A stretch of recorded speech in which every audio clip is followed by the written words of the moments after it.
My dudes and dudettes, this right here in front of us is the Taycan Turbo S by Porsche. This is one of the cars that I've been the most excited about for years, and it's right here, right in front of me. I've driven it, I fell in love with it, and I want to show you all of my favorite things from this car. But first, let me tell you why I'm so excited about this car.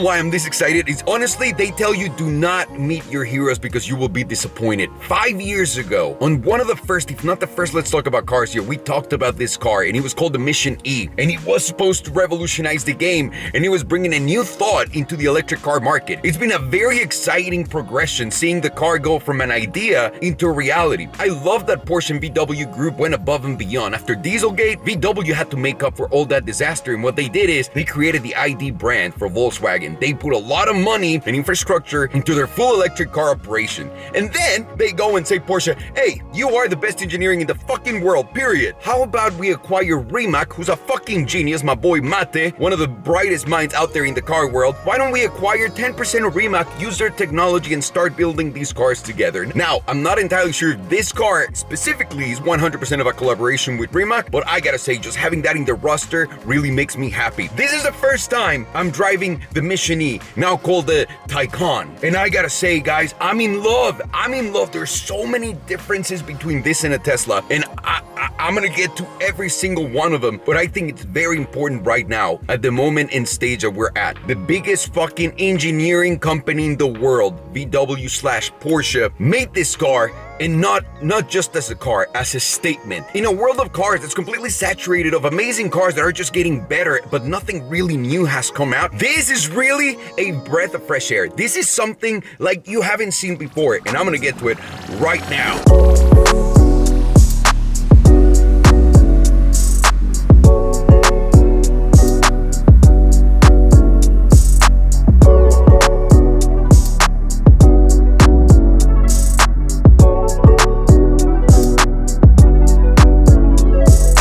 First things first, there's 4 models of these bad boys. It starts with the 4S, which is $105,000 approx, a little less. Then the 4S has an upgrade on the battery, which makes it faster. That's about $125,000. Then it goes into the Turbo. The Turbo is about $150,000, obviously more power. And then it goes into the Turbo S, starting at $185,000. This bad boy right here in front of me is $210,000. So let's go and start from here. My first favorite thing about this car is the look. It's got so much aero, but it's so subtle, so you can eliminate all turbulence in the cabin, as you can see in those grills. What can you tell me about those eyes, guys? This is one of the sexiest cars I've ever seen. And the wheels. So you guys know that these wheels, they were the original Mission E wheels. And therefore, Porsche decided to call them Mission E wheels. And I think they're so sick. And look at the size of that fucking brake. The outside features so many different things that makes it so beautiful. This 3rd quarter side angle is one of my favorite ones I've ever seen in a car. Wow. And what can you tell me about that ass? Honestly, you don't get to see asses like this anymore. The elegance, the Porsche right there in between. My God, this is so pretty, and it doesn't need the exhaust to look badass. It looks fucking insane. Everywhere you go, people are gonna be mad dogging you because this car is absolutely ridiculously beautiful. And again, it's not about being extreme, it's about efficiency, and it's about eliminating that turbulence from the cabin for the aero. So holy fuck, the looks on this car. And it stayed so close to the prototype, which is something Porsche is very good at. And even then, they made it beautiful still. Without a doubt, this is the most beautiful electric car ever made. Fucking period. I know that's personal, but I'm telling you, this should be a law.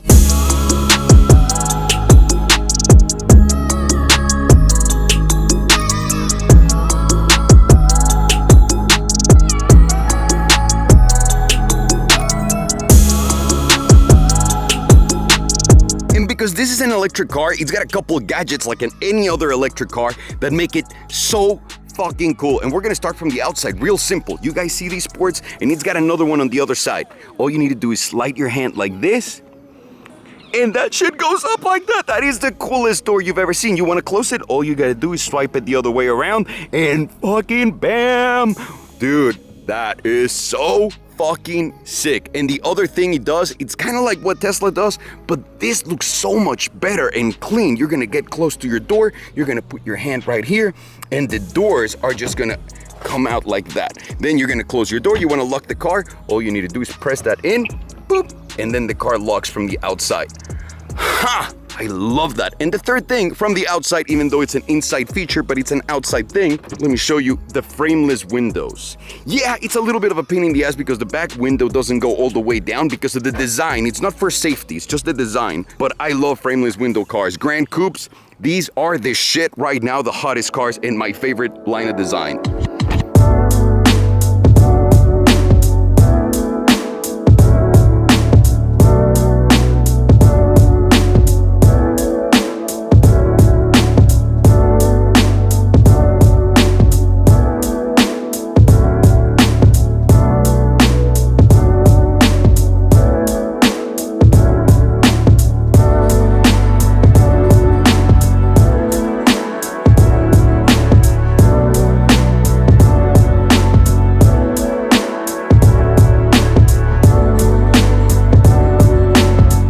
Into the cool things of the car, we gotta open this bad boy and get into the car.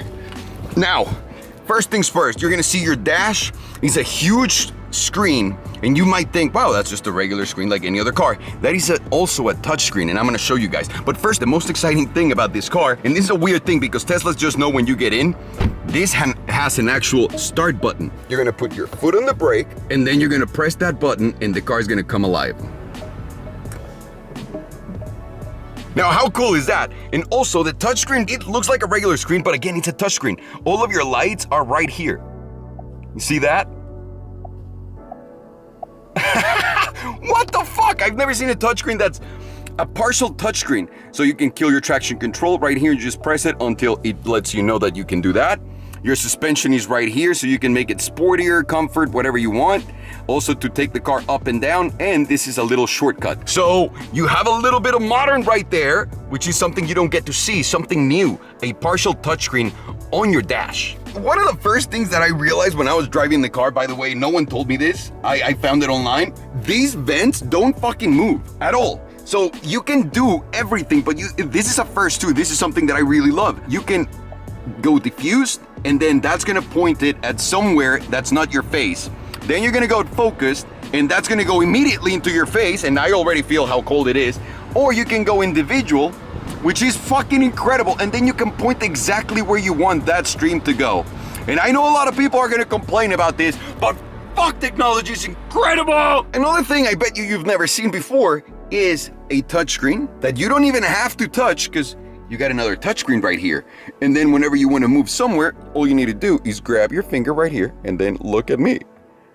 I get to go through all the menus without even having to touch the other one. I think this is brilliant. A lot of people might not get it, but I think this is brilliant. If you don't want to have your shit all over, like with fingerprints all over it, this is genius. Yeah, you're gonna have them here, but it's not where people are looking. In here, who gives a shit? That's like the ugly cousin of the car. No one's looking there. And since we're talking about the touchscreens, I gotta say, these touchscreens are not straight up like a Tesla. These have haptic feedback. That means you're gonna get feedback every time you press a button. So it's not as easy as just clicking something. You really actually have to press to get a reaction. And you can probably hear it if I just shut the fuck up. Listen. That's not just a button clicking, that's also the screen. Another one of my favorite features in this car is just simply being able to change your driving modes right here. And honestly, once you put it in sport, the car makes noise, and you guys are gonna see it once we take it for a drive. It's so sexy. It's like the future's coming all over the road.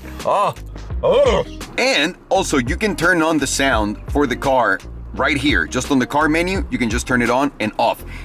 You guys are gonna hopefully will be able to listen to it and hear it, but man, it's fucking incredible. Another thing you gotta love about this car is just the quality of the interior.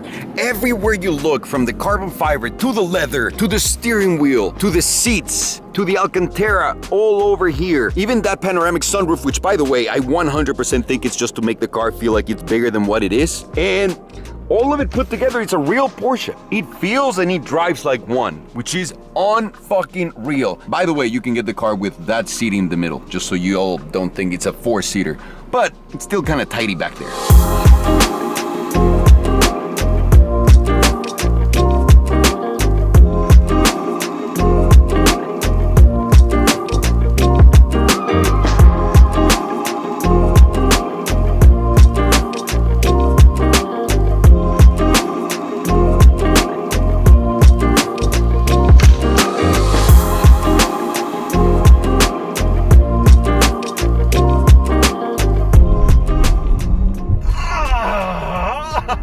And now comes my favorite part, the driving of it.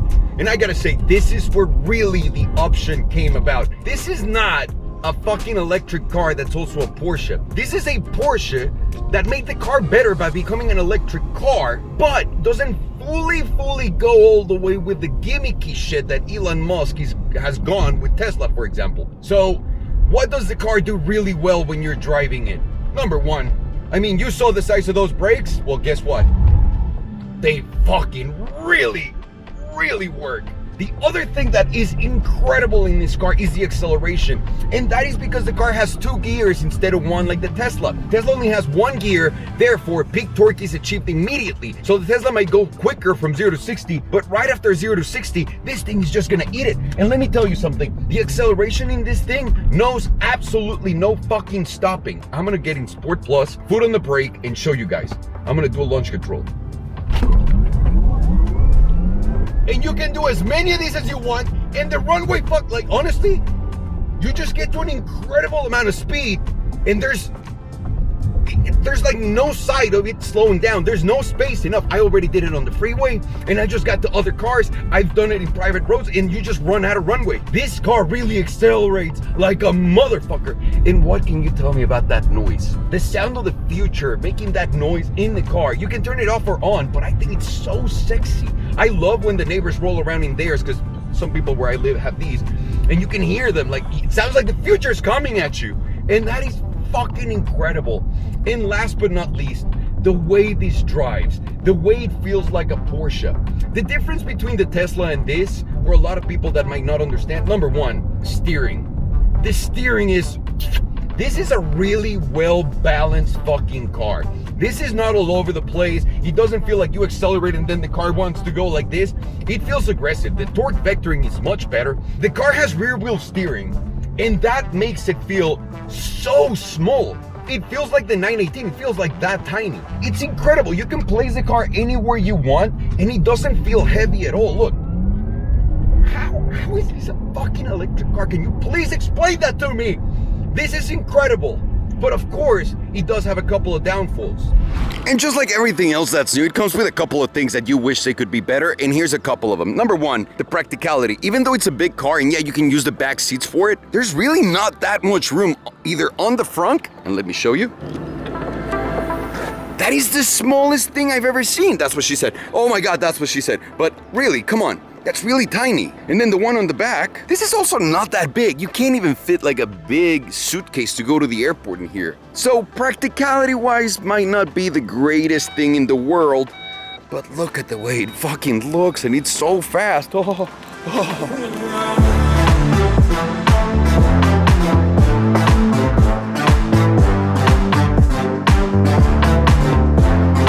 Another thing that I'm really on the fence about is where they put this lever right here. That is the lever for you to put reverse, drive, and neutral. I want you to know that's right next to this fucking thing. What do you think happened the first time I got in the car? I immediately turned on the windshield wipers. Immediately. Because who the fuck is looking for the tiniest knob in the world? But I gotta say, once you touch it, you realize why it's so tiny. We gotta justify it somehow, guys. Come on.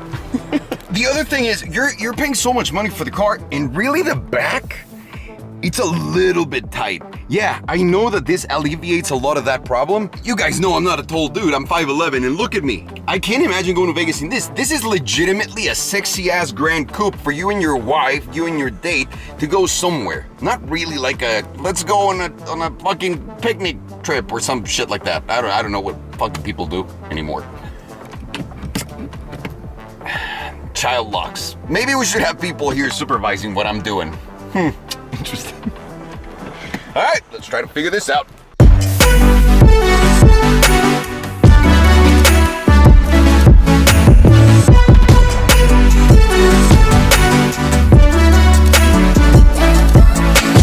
And another one is the range. It really is shitty to have only 2/3 of the range that the Tesla gives you. It's scary.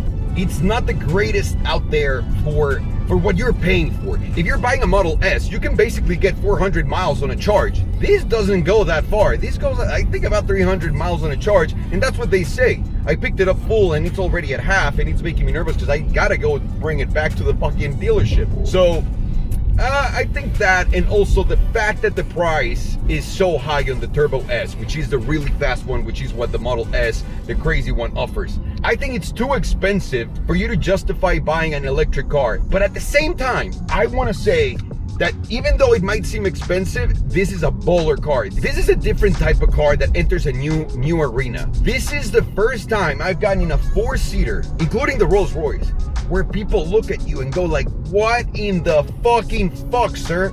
This is awesome. Never seen that before. And that obviously has a lot of sex appeal to the small brain of a man like mine. So final thoughts? I guess I'll give you my final thoughts at home.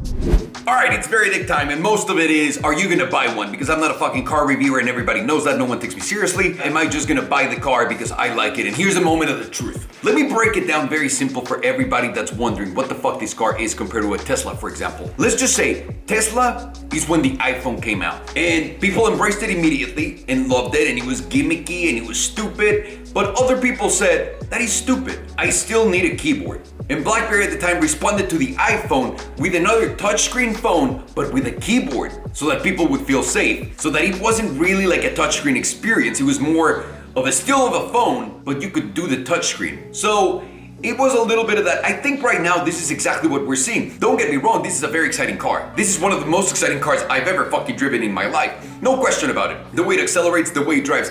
But it is not an electric car, if you will, first and then a Porsche. This is, and this is the big difference, this is a Porsche that got better by becoming electric. Yeah, it's missing some range. Yeah, it has some problems, but nothing crazy. It's just a Porsche upgraded because it's electric. Whereas a Tesla is proudly electric and the gimmicks are flowing everywhere. And now, this is where it separates the market really into two. And I love this, because then I have my friends that were like, I'm never getting into Tesla, dude, of course not. I'm so much better than that. I like the rear engine and I like the car and blah, blah, blah. Now those idiots are the ones, my friends, again, just my friends, now are the ones, of course I would buy that instead of a Tesla. And that makes me really happy. That's why this car is so good, because it'll make those people go, I'll go into an electric car. But I do really think there needs to be a little bit more of the gimmicky shit in the car. Yeah, it drives itself, but it kind of sucks at it. Yeah, the range is not great, but it's not bad. Like, it needs to get better at being an electric car. I love it. Am I gonna buy it? It's so hard for me to justify spending another $100,000 over the Model S, but it is very sexy. It has the appeal that no other car has. It's really fast, it's electric, and it's a fucking Porsche. So, am I gonna get one? Yes.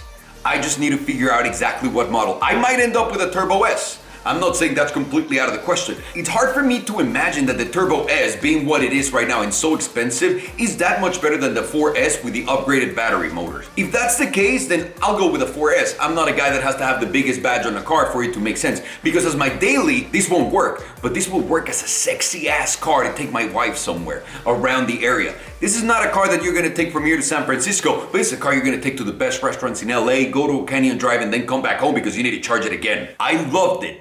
Loved it. I love that it's so different from a Tesla. I think this is gonna be the first car I get from what we're waiting, because who gives a shit if they depreciate? I'm gonna lose a lot of money anyway, so might as well do it. I just need to find out about the 4S. I just need to move my E-Wagon, but definitely this is a car that I want to have. This is something that I need, and also I feel like a lot of people will watch it and say, that's a cool car, and will make that jump easier for those people to go into an electric car. So those are my thoughts on the car. That's what's different between this and the Tesla. It's also more refined. The torque vectoring is much better. It's a Porsche. And again, it's enhanced by the fact that it's electric, but it's not making it as an electric car first and then a Porsche. It's a Porsche first, and then it's also an electric car Porsche. it's not really what you would expect in a Tesla. I'm gonna leave you guys with that. Anyways, thank you very much for watching. I hope you enjoyed the video. I fucking did. So, take it easy.